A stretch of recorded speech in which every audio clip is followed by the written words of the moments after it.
आप जाइए जाइए जाइए।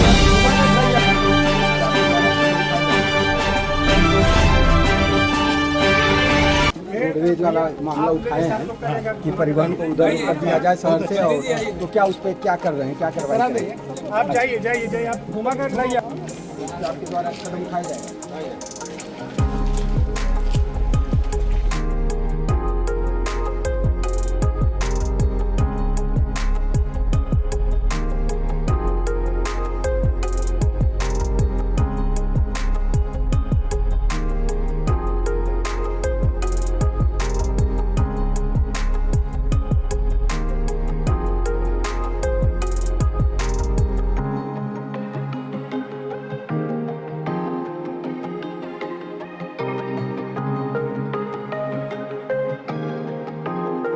घबराने की जरूरत नहीं है, बिल्कुल भी घबराने की जरूरत नहीं है। काम तो किए जाना है, और जो बढ़ रहे हैं उन्हें बढ़ने देना है। भगवान से कहना है कि उन्हें भी सद्बुद्धि दे, क्योंकि आज की तारीख में प्रॉब्लम यह है कि किसी में कमी निकालना और किसी को परेशान करना, इसमें ये सबसे ज्यादा आसान समझा जाता है, क्योंकि इसमें तो ना अक्ल का खर्चा है ना पैसे खर्चा है। और जो लोग काम कर रहे हैं उनकी मदद दो प्रकार से होती है। एक तो ये कि उनके साथ चला जाइए, मदद है, और दूसरी मदद ये है कि उनकी टांग न खींची जाए, ये भी एक मदद है। तो भैया मैं हाथ जोड़ के विनती करता हूँ कि जो साथ चल सकते हैं अच्छे लोगों के, वो साथ चले। आपका बहुत धन्यवाद। मगर आप पहली मदद नहीं कर सकते तो कम से कम दूसरी मदद तो करिए, तो आपकी बहुत कृपा होगी। माननीय मंत्री जी के हम लोग बड़े, मैं खास तरीके से बहुत फैन हूँ इसलिए कि माननीय मंत्री जी बड़े स्पष्टवादी हैं और हर बात को बहुत साफ बोलने की आदत है। हालांकि वो क्वालिटी ब्रिगेडियर साहब में भी है, इसलिए कहीं कहीं काम भी गड़बड़ाता है। तो माननीय मंत्री जी आप हमारे शहर में आए, इसके लिए बेहद स्वागत है। मैं बताना चाहता हूं कि 4 लेन से विद्यालय तक की सड़क का काम चल रहा है, और आपके विद्यालय से राजभर बस्ती तक 32 लाख रुपए की लागत से वो भी टेंडर हो चुका है, और अगले महीने में वो काम शुरू हो जाएगा। और इस पे अभी मुझसे कहा गया कि रात में इस पे अंधेरा रहता है रोड पे, पूरा 4 लेन से जब उतरते हैं। तो मैं आपको यकीन दिलाता हूँ कि अब अगली बार जब आऊंगा, जैसे मैं 15 अगस्त को आया था तो कुछ वादा किया था, तो काम शुरू है या होने वाला है। अगली बार जब आऊंगा तो लाइट भी इंशाअल्लाह ताला जलती हुई आपको मिलेगी, और उस पूरे रोड को रोशन किया जाएगा।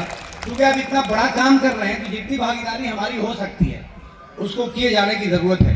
तो मैं एक मतलब फिर माननीय मंत्री जी का अपने शहर में बहुत खैर मकदम करता हूँ और स्वागत करता हूँ। और बाबा जी फुलवारी बाबा बैठे हुए हैं, मैं इनको प्रणाम करता हूँ। मैं अक्सर जाता हूँ बाबा से मिलने, आशीर्वाद लेने, और 2002 से मेरे साथ बाबा का आशीर्वाद रहता है, और उनकी कृपा आपको रिजल्ट भी दिखाई देता होगा। प्रदीप जी मुस्कुरा रहे हैं। बलवंत जी ने हम लोगों को 1 घंटे से बांधे रखा था। सर 2 मिनट और सर। बलवंत जी ने 1 घंटे से हम लोगों को सबको बांधे रखा था। तो इसे हटके एक बात आपके गोशगुजार करना चाहता हूँ कि जो गायकी है तो वो फनून लतीफा यानी फाइन आर्ट जिसको कहते हैं, ललित कला, तो उसी का एक हिस्सा है, उसी का एक अंश ये भी है। और फाइन आर्ट्स जो है उसका सीधा संबंध सेंस से होता है। वो सेकंड के हजारों हिस्से में सेंस उसको एक्सेप्ट करता है या रिजेक्ट करता है। और जो गायकी है, तो गायकी में जो मैं समझ पा रहा हूँ कि म्यूजिक, तबला और गायक की आवाज सबका अलग अलग रेशियो होना चाहिए। जैसे आप अगर सुनेंगे गजलें, आप गुलाम अली की या और इन लोगों के लेवल के मोहम्मद रफी साहब सुनिए, लता मंगेशकर और तमाम लोगों की गजलों को आप जब सुनिएगा तो गायक की आवाज 60% से ऊपर होती है, और म्यूजिक में तबले या और दूसरी चीजों की जो आवाज होती है वो 40% या 30% होती है। क्योंकि जो हम सुनना चाहते हैं जब उसकी आवाज भारी होगी तो हमें वो बात इतनी अच्छी आपने गजलें सुनाई और नज़में सुनाई, लेकिन उसमें से जो म्यूजिक का बैलेंस है ना वो ज्यादा है। तो उसमें म्यूजिक के बैलेंस को कम करके आपकी आवाज को ज्यादा ऊपर आना चाहिए, तो ज्यादा आनंद आएगा। मौजूद से हट के मैंने एक बात की तो कह दी, बुरा मत मानिएगा। तो मैं मतलब फिर आप सब लोगों का स्वागत करते हुए अपनी बात को समाप्त करता हूँ। जय हिंद, जय हिंद। आज उद्घाटन का कार्यक्रम था, और ये अपने सैनिक के शिक्षण संस्थान में एक नया अध्याय आज जुड़ा है। सैनिक पब्लिक स्कूल का उद्घाटन के अवसर पर कई संस्थाएं एक साथ चलती हैं। यहाँ पर हर विषयों में यहाँ पर पढ़ाई हो रही है, और बहुत ही अनुशासन के साथ बहुत ही अपने ये विद्यालय बहुत ख्याति प्राप्त कर रहा है। ये अपने पूर्वांचल के लिए गौरव का ये विद्यालय।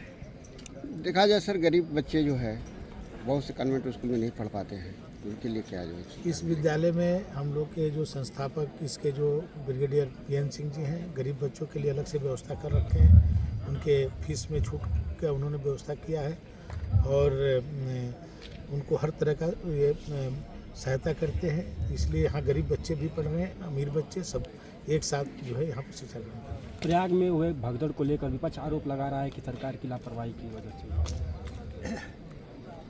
ये बहुत दुखद हुआ है और